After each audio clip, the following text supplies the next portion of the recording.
So, I wanted to start off by saying that boxing is one of my favorite hobbies, but it wasn't always a hobby that I was always into. It was kind of an acquired taste, and it's helped me learn a lot of life lessons that I carry with me today and I think contribute to who I am and what I believe in. And just for context purposes, I want to go back to 2007. I was about 8 or 9 years old, and I was living in Birmingham, Alabama with my parents. I wasn't in school. My parents were working all the time. My dad was a tattoo artist, and my mom was working whatever shift she could pick up at Walmart. And I was left usually under the responsibility of a nanny at the time. And I kind of took advantage of the lack of supervision. She was always really lax with me. So I spend a lot of time going out, hanging out with friends. I'd be out pretty late, which I guess for me at that time was probably past sundown, like 10, 11 o'clock. And I wasn't supposed to, and my parents didn't know that. But they weren't really ever home to enforce it. It was just as long as I came home to the nanny and she knew I was okay, then I was okay and I wouldn't get in trouble. So there was a lot of leeway there.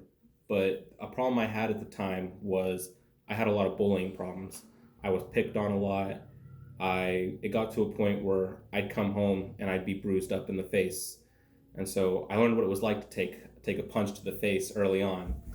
And I think one thing that my nanny at the time was scared of was getting caught was me with my parents coming home and seeing me beat up and then her losing her job or just the fear of being in trouble in general. And the more I think about it, I think she must have probably had a background in boxing as well because she I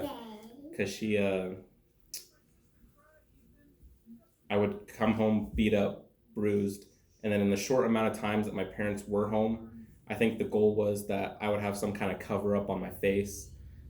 And I don't know anything about makeup, so I don't know what she used, but when I would come home beat up, she would use some kind of cover up on me to hide it. That way, in the spare times my parents were home and they did see me, they wouldn't notice, hopefully. But I think the alternative to what she decided to do later on was she taught me how to keep my hands up. She taught me how to take a punch the right way and be able to endure it and how to fight back. She taught me how to stand up for myself, and I think that's one of the virtues from boxing that I kind of cherish and keep with me.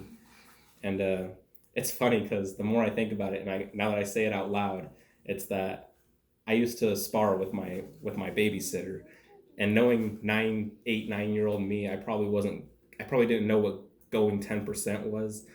So knowing myself, I was probably throwing haymakers while she was trying to teach me just basic sparring. But yeah, I think that's one of the cool things in my life that I never thought would come from a babysitter at that.